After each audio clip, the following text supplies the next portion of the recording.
This is Justin Pulitzer. This is my weekend video for the week ending April 12th, 2015. A lot to cover, so I'm going to dive right in. So the S&P has been in a bit of a down channel, as you can see, and we are now pressing to the upper part of that down channel, and we have come up here sort of in a, it did have a little bit of a consolidation here, but it's been in a fairly steady pattern. So my thinking with S&P here is that this is a really important level.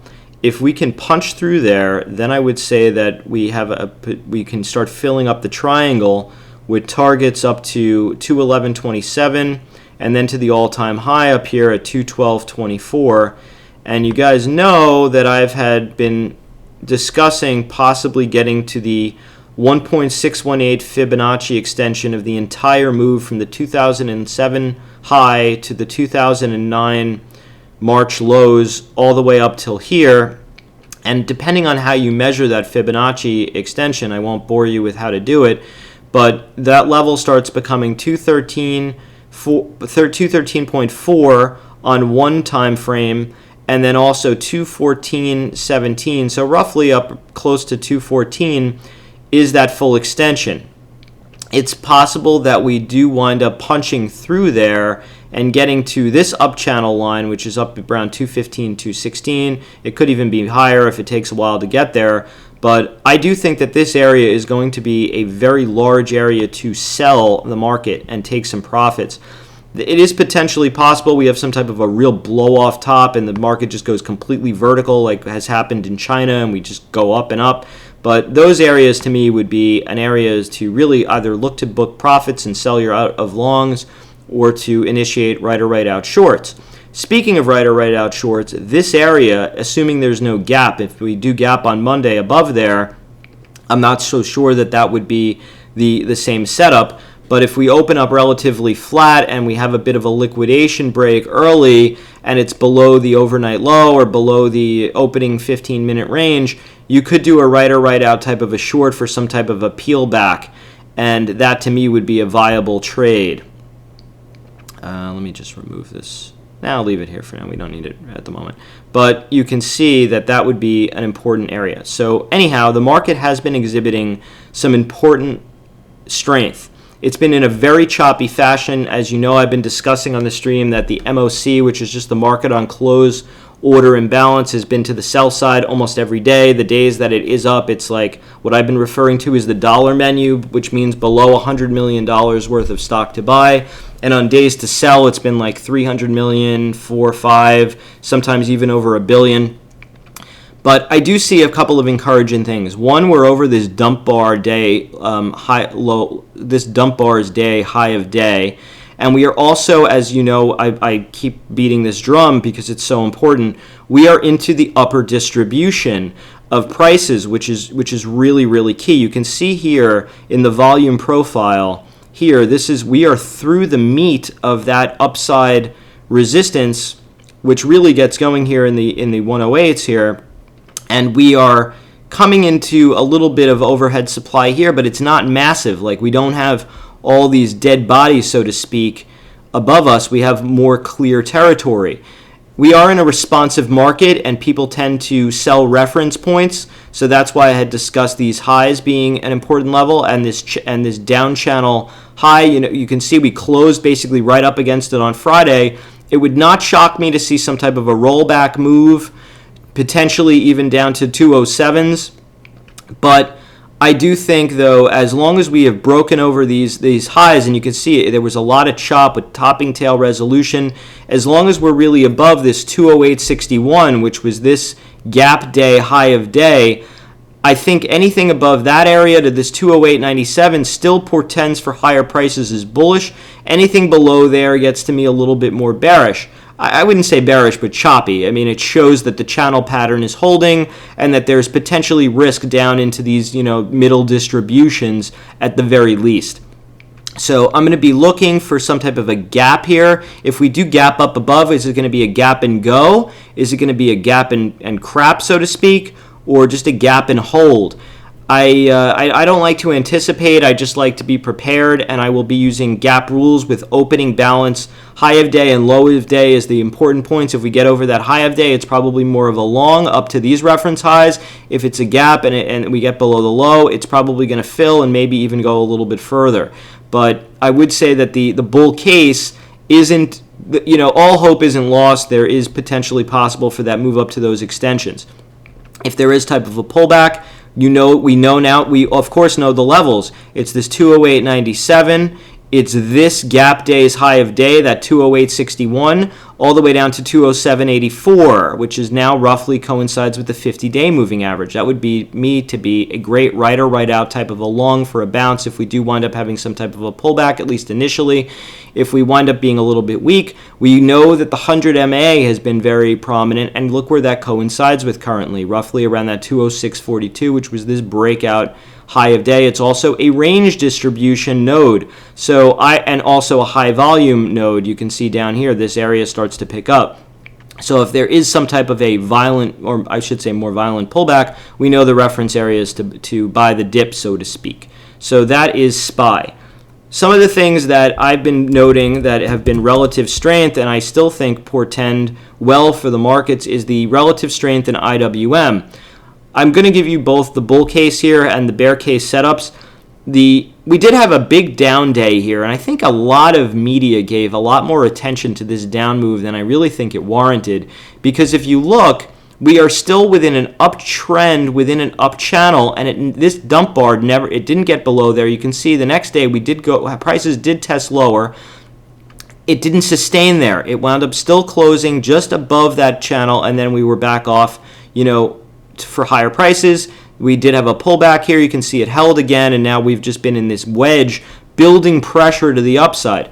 I will warn you that we could have some responsive sellers up near these highs, and if we did wind up having another one of these big down candles, it could come down to the 50-day moving average, which I think would be an interesting right or right out type of a long, but that would start setting the pattern that we sort of have this grind up and then these big moves down, sort of like here. It was a bit of a grind, and then big engulfing pattern down. So I'm a little bit cautious, but I do think that this pattern is setting up that there is also still potentially more upside since there's been a lot of consolidation. No blow-off type of an action, and I've discussed that the 1.618 fib extension is up here at the 131.75, and that at the time I had discussed it had coincided with the channel high. Now roughly the channel high is still even a little bit higher, up into the 133s, depending on how long we get there. But there's also some other levels in between there also. I had discussed this sort of regression channel. I've now darked it out because it hasn't been in play at the moment. I usually like to put so that there's not too much on the charts for you guys to see, but that area to me would also be some resistance. It would be interesting if we did wind up having some type of an up move and it coincided with the 1.618 fib and the backside of that regression line. This to me would be an amazing right or right out type of a short for some type of a rollback. So the things I'm going to be looking for, again, to summarize this week with IWM, is if there is more responsive sellers up here. If so, is it going to be a shallow or a deep type of a pullback like this, or are we going to be able to punch through after this consolidation? So it's sort of an if this, then that type of a situation. If we do wind up again, like I said, having the big pullback, we know where the reference buy points are, the 50-day moving average, and the channel low. I think that IWM is sort of okay consolidating as long as we are above the old high that was so much trouble for so long of the 120.97.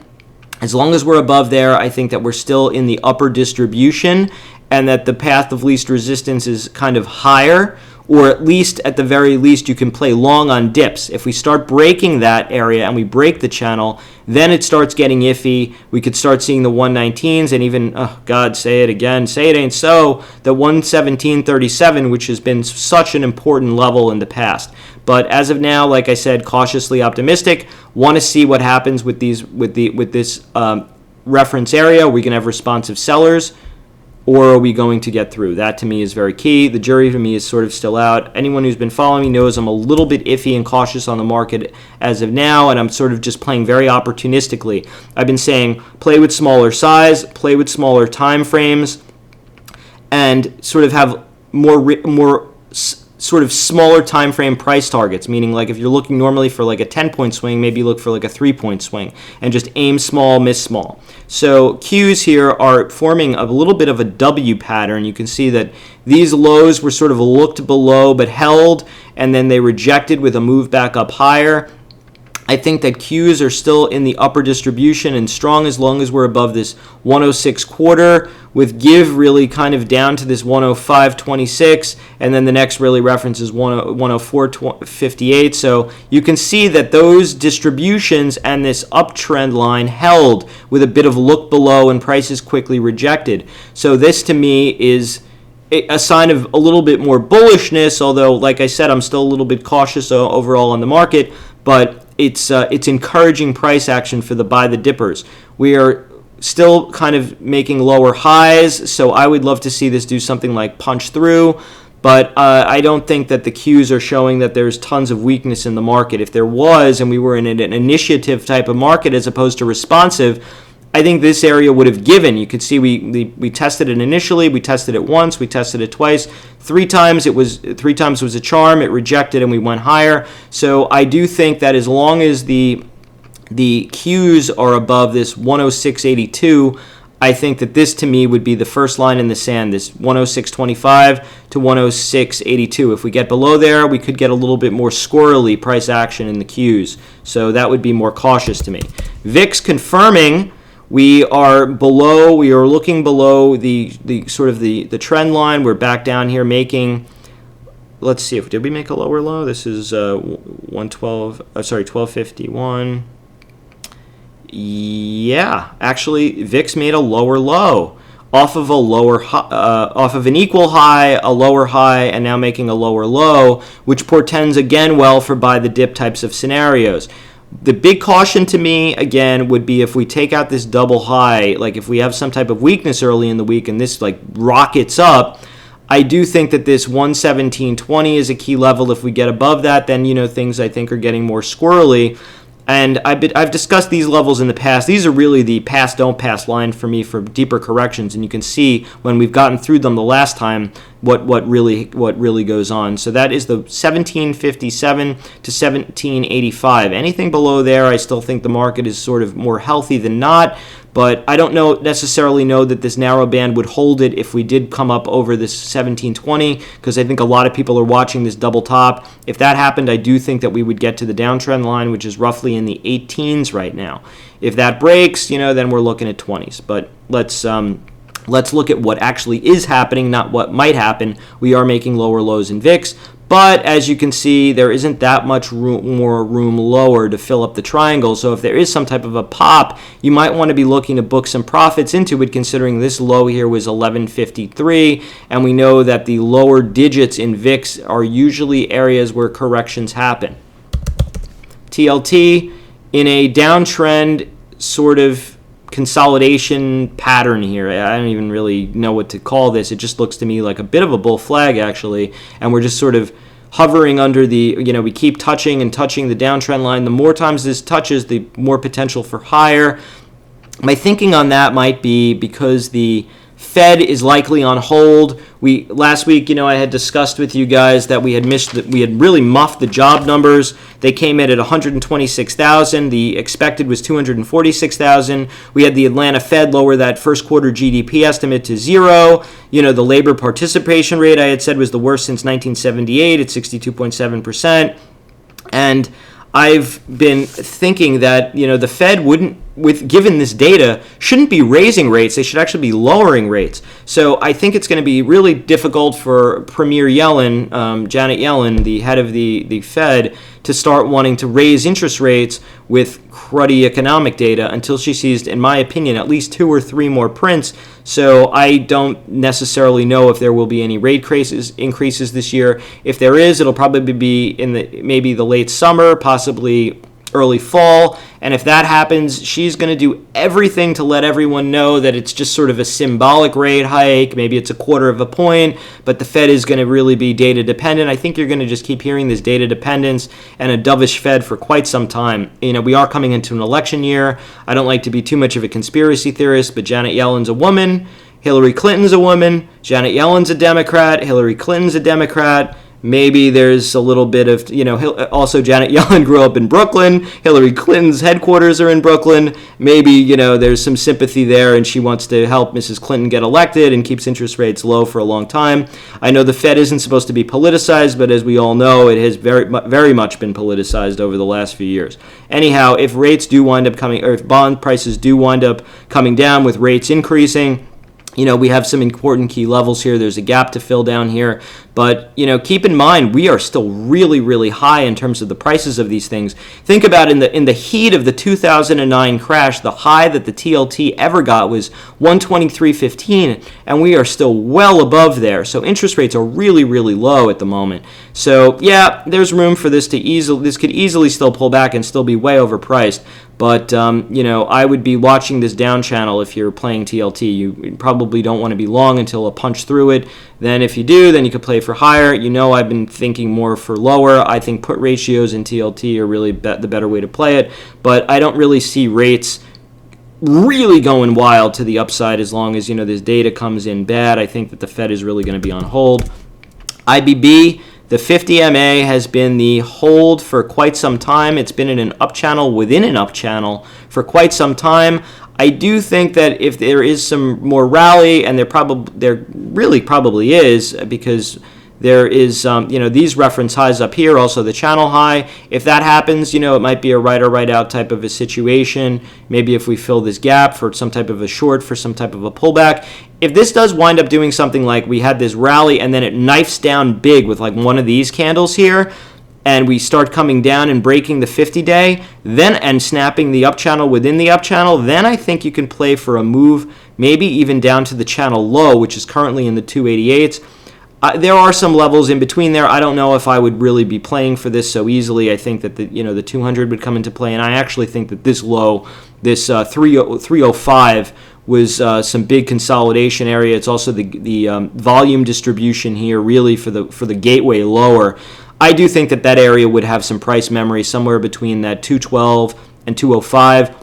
I'd be looking to sell puts, frankly, down, at that level for maybe below 390 strikes for IBB for some type of a play higher, particularly if it comes down in a really, really sharp fashion, which to me would be really a great scenario for a buy the dip in IBB. But as you can see, we are still in buy the dip mode. People are holding up that 50-day moving average. Keep that in mind now when we talk about everybody's favorite, the big Megillah, Apple. You can see what's been happening. Apple has been holding the 50-day moving average. Day traders, that's who's in control of the market right here. That is where the line, the line in the sand has been drawn. I do want to show you guys something, though. I've been talking about this concept of Apple in a box for a long time. And you can see here, this was what led up to the earnings, that Apple just kind of vacillated in this big range for a while until earnings really resolved it higher, and we came up here. We did the same thing. We were in this really choppy range in the box again until here earnings wound up taking it out. We are now in the box again. So earnings for Apple are all the way over here on the 27th. So my thinking is that Apple may be in the box again. A couple of things that I liked in Apple for the release of the last time's earnings. There had been a very steep decline in Apple ahead of the earnings. There was a bit of a bounce back ahead of here, but this move was sharp and it took out a lot of sellers. It took out this low. It made a new low in the box, and that to me set up, washed out all the chasers and built the fear, and Apple was able to resolve higher. Again, the same thing happened here, although we did have a bit of a rally up to the earnings. The day of the earnings, the stock had this huge move back down, big engulfing pattern. I had said this was a long, actually, and we wound up resolving significantly higher. However, what's different why is this time different? Why do I think that this time has the potential for being different than the last two times? The reason is that we got the 1.618 Fibonacci extension of the 128.97, and we actually did blow through there and took out the high. I'm bullish on Apple longer term, but I am very cautious, as you all know, on Apple now. We are in an up channel, though, and for me, the ideal scenario would be, I don't know that this would happen, But if we did get one of these types of moves in Apple, look where it stopped the last time, the channel lows. I would love to see all of the shakers get their heads handed to them, for the stock to shake out and to do something like pull back to the 115 area, which, by the way, was this flash crash day close, 115.07. Somewhere, in my opinion, between that 115.07, so let's just say 115, and 119.75, so let's keep it simple, stupid, 115 to 120, I think that area will have a lot of price memory. This was the breakout for Apple, for, as you can see here, that I had said was the key to get to these, 128.97 was going to be the move over the 119.75. So I think a check back to there would be buyable, somewhere between here. The thing I didn't like about Apple, and the reason I haven't believed in the rallies, is because we never got the full check back. We rallied ahead of time. It wasn't from as strong of an anchor as it should have been. And that's why I think that the stock has been in a lot of chop and it's working off some of the excess, so to speak. One of the things that also has me cautious on Apple is the day it was added to the Dow Jones Industrial Average, the high of the day pre-market was 129.85. So as long as we are below that high of day, I think the stock, believe it or not, is still vulnerable. So a lot of people are kind of trying to jump the gun. I'm hearing a lot of people on Apple saying they want to be long, ahead of the earnings. These are very weak hands, a lot of chasers still in the name. People keep trying to buy the dip. You can see here we did punch out of this down channel, but we kind of fell right back in, and then there's been a little bit of a rally since then, just off these 50-day moving average buyers. So if you're long Apple, I think it's okay to be long against the 50-day moving average. If we lose this day, this like sort of big Mariboso style candle, which just means open on the lows, close on the highs type of a day, if we lose that 124.33, I think that the path of least resistance is probably down to retest this 121 and maybe this 120. If we hold the 50-day, you could just hold it and maybe we do grind up into earnings. That is also another potential scenario. For me, the most opportunity would be is if we do wind up having some type of a sell-off and we get weak and we do wind up coming and testing between that 120 and the 115. I think that area would set up to be a buy the dip. Maybe sell some out of the money puts like the 109, like something around 109 or 110 types of strikes, which would be the gap fill from here, because I think if Apple does somehow muff it or there's some type of a bad number on their earnings or a watch disappointment, that's the 61.8 fib. It's also the gap fill, and it's also the 200-day moving average. So I would be interested in selling puts on some type of a down move with strikes here or below. Now, the one caveat is that we did get the 1.618 fib extension, and the real primary trend is down below at 95. And that's also kind of where this all began. So it is potentially possible that Apple misses earnings, rallies back up to fill the gap, and then we kind of have a brutal or some type of a market correction sell-off that does take it down here. I do think in that instance, by the way, this would be an absolute screaming buy. I'm not calling for that, although I am telling you what is potentially possible. We could see this gap fill, to the 95-100 level if this area doesn't hold and support. I do think that this would support at least initially for a bounce. So I think that if you're playing long via those short puts, you'll be quote-unquote safe on the earnings, because if Apple does gap down, I think a lot of people who miss this I'll be like, oh wow, Apple's down. Let me, buy the dip. And Apple's notorious for filling gaps, so I think that really is the safer way to play Apple. I'm going to reserve judgment about how I'm going to play. I am currently long 115 puts and short 2 times the amount of 110s, forming a put ratio. So basically, I'm looking for down, but really kind of looking for it more for an entry point than to really more as a bearish play. So that is my thinking on Apple. I will likely do something else before earnings. I will discuss it in detail on the stream or in a video or Periscope. We'll figure it out. So that is my thinking on Apple. So Amazon, I'm going to just kind of fly through some of these quickly just because we're running a little bit lower on time and I want to get the video up. But Amazon broke the downtrend. We are coming up to retest these highs. The old reference highs in Amazon are up at 408.06. So I have been discussing, I think we get there. Earnings are coming up. It may take earnings to get there. I think if you're long, you're kind of hoping it does get there beforehand so that you have less event risk.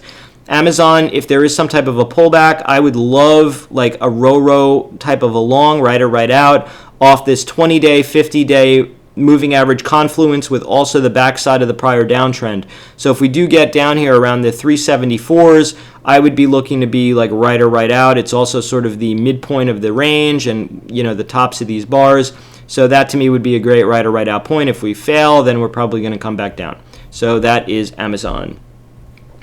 BABA, what a disappointment this thing was. It worked out really well early in the week. I had discussed that I thought that there would be a gap up this day. There was. It wound up coming back down. I said to play it intraday by buying the 50-day and then to sell a bounce for over $1, which worked out well. But here we came down pretty hard. I'm currently long shares from a little bit lower, and I'm also long a put spread. Excuse me. I had paid for it. I think it was like $1 and change. I don't remember. I'd have to look, but it's really not that important at the moment. Basically, it's long the 84 puts and short the 80 half puts. I'll probably be looking to close those 80 half puts as quickly as possible, maybe as soon as Monday. But I do think that this stock really has a lot to show. I think that there's probably a lot of tax loss selling in the stock, and that's what's held this down. You know, April 15th is this coming week. There's probably been a lot of people just, you know, raising money to pay their bills, taking, you know, tax losses. There's also been a lockup, and I believe those insiders are still selling. I know that in September there's supposed to be like 1 billion more shares or something being unlocked, something crazy. But I have been looking for BABA to come a little bit higher, maybe to fill into this 90 range, or maybe to the down channel line, which was also coincides with the IPO price high of day, 92.70. I did something this week where I bought the 86, 87. I put on a call ratio. So I bought the 86 calls and sold 2 times the amount of 87s, which puts my maximum profit at like 88.25. So they expired this week. The reason I did that is because my put protection expires this week. So as Neo said in The Matrix, one way or another, this ends tonight. One way or another, this ends for me this coming Friday. So at least this trade. I may change my mind and re-up or whatever, but I'm probably going to just call it quits this week. So either we're going to be right and the price is going to go up, or the price is going to go down and we're protected by puts and we'll just, you know, be out and just out the price of the premium. If BABA does wind up getting back down around 80, it's probably a good buy for right or right out type of a bounce, probably at least for a couple of smackers. I think if you're long and you're with shares and you're unprotected, so to speak, just use the 20-day MA. You could see this was the resistance here. It was resistance again. It's been kind of riding that area. I think that you can be long against the 20-day moving average if it breaks. You know, just get GTFO, get the F out. If we can get back above this swing high here, though, this 87.69, then I do think the move is to the volume, sort of the 90, 92 level, 92.70 level, but it's probably a good right or right out type of a short. It's potentially possible if we do break the down channel that we could fill the gap up to 100, which is something I do think may eventually happen. I do think that billion shares or whatever that's coming unlocked wants higher prices to sell into. So maybe if there is a type of a pop on earnings, then you look to sell it close to 100. So you can see there's some resistance here between the 95 and 100. I do think that this area will have a lot of motivated sellers, and that is going to probably be the cap for the stock for quite some time. So between here and here, I think that would be the place to sell if you're a buy the dipper. BIDU, another one that's been bullish but not, and then kind of bullish again. You could see it try to break the downtrend, the down channel here. This is what I've been talking about with a squirrely market. Like, look at this. You had this big seller shut off type of a candle here. You had the island reversal. The thing gapped. It closed above the 50. It gapped again. And then it got up above the downtrend. It stopped at the 100-day MA. Coincidence? I think not. And then this pattern failed. You're now back below you closed kind of a little bit. You closed a little bit below the down channel line here, and you closed basically below the low of day of this day. So you're like sort of closed a little bit into the gap.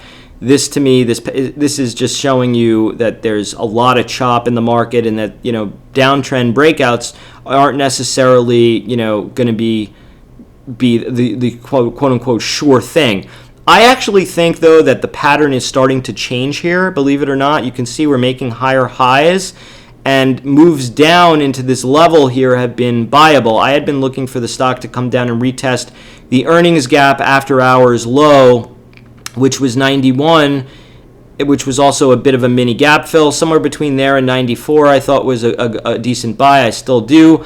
Although I don't necessarily know that we come down here. If we do wind up doing something like coming back down to the 50, somewhere between the 50 and the 20 MA, around like this 109, 209, 210 area, I think that would be a decent area for a buy the dip. It's sort of middle range here. And since we are coming off of a higher high, I do think that this could be a good day trade or possibly swing, if it works, for a move back higher. So I'd be looking to play a little bit of buy the dip in BIDU for right or right out only, though. Facebook. Facebook has been in a consolidation. You could see it as this typical pattern of run up, sell off, violently or consistently or whatever. Same thing here, run up, now we're selling off, but the difference here is we're sort of just consolidating roughly in the range of the real breakout. So I think Facebook has the potential to go higher. I've been looking for the stock to go to like 100, but it's potentially possible that it does want to pull back a little bit more. You can see we've been making a little bit of lower highs, roughly equal lows, maybe slightly lower, just chopping and consolidating, working off some of this run up. The levels I see here as key is the 82.17, 81.16, 80.34. 79.71 is a really key one because that was an old high in Facebook. That was like a really major high for a long time. It'll roughly also coincide with the 50-day moving average, which has been resistance and then support in Facebook. So that to me is the real risk is only to really, in my opinion, to the 50-day moving average. If that happens, right or right out buy. Probably want to sell some out of the money puts there. If you're looking to sell puts, I think 68 or lower strikes. These are not numbers that I pull out of my you-know-where. These were reference resistances, which became supports, and also now Fibonacci levels. So if you can sell out of the money puts down there, I think that's your better bet over owning shares. Stock has been really choppy, volatile. If you have a weak stomach or you're kind of entering the trade late, that's probably a little bit of a safer and easier thing to stomach with the day-to-day volatility of this stock. Twitter, a lot of people want to talk about this stock. I think that the stock is showing some positive signs. It is making higher highs and higher lows. It's still within an uptrend after breaking the down trend. You can see we had a check back here, and then it's made a higher high. I had discussed that this area, this 53.64, which was a reference flag high, was a sell in the pre-market up here. It wound up being prescient. The stock pulled back. I've often said selling out of the money puts of 45 strikes or below are the easier way to stomach this. If you look at why I picked those numbers, the 44.78 is roughly a half back, and 42.73 is the 61.8 Fibonacci retracement. It's also close to the gap fill and within this day's range. I think if you want to sell those puts, it's probably a little bit easier to stomach. The risk, in my opinion, with this stock is now with the earnings. It's really important. I've told you guys before, I think the street really wants to see back-to-back good quarters for the big institutional funds to get in. I think the maximum the stock can get to without the back-to-back good quarter is this old reference high here of 56. It's potentially possible that there's a run-up into the number. If there is, then I think you got to be a little bit more cautious. If they do have a good number, I think we're going to get into the 60s, which is also, I had discussed it back here. It's moved up since there, but you can see the channel high up here is roughly about 60. It may even punch through and get a little bit higher. I can discuss those levels if and when it does happen, but I think the channel high to me would be the risk on the upside. On the downside, however, if they do something like terribly miss the quarter, we could come down and test the channel low back down around the 38s again, which is roughly mid-range here. I don't necessarily know if that happens. I am a little bit more bullish on Twitter lately. I like the Periscope initiative. I like that they're doing some more to monetize with their ads. I had tweeted something out. If you want to read about that, I don't want to discuss it too much because we're already 34 minutes or so into this video, and I still have a few more symbols to get through. But I'm sort of a more buy the dips than chase the rips in Twitter, and I like to do it via short out of the money puts. I think that you can still get some juice in those, and you definitely have a much better entry point with common if you have the stock put to you and your short puts much lower. So that is my thinking on Twitter. That said, if you're long shares, we have an uptrend, stays in the uptrend. Anything really above $50 I think is bullish. If you're looking to buy the dip, somewhere between 48 and 50, immediate term is good, but do keep in mind the earnings are coming, and maybe that's the area you want to sell those out of the money puts on the dips. Wouldn't condone them selling them into rips. I would condone selling them into pullbacks. FEYE, I've been fairly constructively bullish on, talking about buying dips. We had been in a down channel last week. Remember, I had discussed that, and now we have done something. We've done the impossible. No, we just broke the down channel, and we are coming into some reference resistance here. So I think that this area, this 43.92, might be a little bit of resistance in the meantime. You can see that's sort of where it broke down here, which was where the reference high was, but I do think that this is a buy the dips type of stock, maybe sell out of the money puts. I'm a little upset that we didn't fully fill the gap here, although we did roughly and really kind of touch the channel low, but I am bullish on FEYE for pullbacks. The earnings are coming up, so be a little bit careful. Maybe sell some out of the money puts, maybe like 30, somewhere between 37 and 39 strike. I think that would be an okay area to sell. I was really looking for a little bit more of a deeper pullback that I would have been more inclined in really loading up, sort of down here for the gap fill, roughly here, possibly with a little bit of a look below there. I was looking to sell out of the money puts around here, but I wound up having to sell it into a little bit of strength. I am looking at the 50 MA here as the support, and also this bar. If you lose the low a day here, you probably want a GTFO. If we wind up getting, some type of another move higher, you probably want to look into selling just because we've come up from the bottom and we are in a responsive market. But I am a buyer on dips in FEYE. Not chasing, but buying of dips. Gilead got my 95s that I had discussed. I had discussed taking some profits down here and raising stops. I wound up getting stopped out over the high of day here on the balance. And then I had discussed that the channel high up here being a right or right out type of a short play. I never wound up doing it, believe it or not. I forget what I was doing. I was doing something else during the day when I got the alert. It wound up actually saving me because we had a gap above the downtrend here and we formed a bit of a doji. So I am now thinking that we're sort of maybe back in. This is sort of a really weird pattern. Like we're making lower lows, lower highs. If you can get above the, I do think that if you happen to be a buy the dipper down here, 103 is a key level. You might want to look to take some profits.